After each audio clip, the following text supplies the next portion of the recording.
هي مش هتقولك إنها غيرانة منك، بس دايما بتنسى تعملك لايك أو كومنت، بس مش بتنسى لأصحابها التانيين. هي مش هتقولك إنها بتكرهك، بس دايما هتكلم وتصاحب الناس اللي أذوكي وكمان اللي لسه بيأذوكي.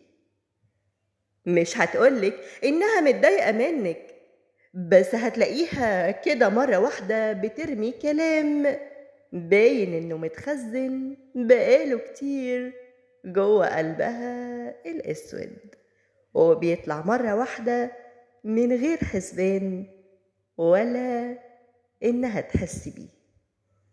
خليكي دايما عارفة إن الحمار مش بيشارك أبدا في سبق الخيل، لكنه دايما بيضحك على الحصان الخسران. وبس كده، سلام.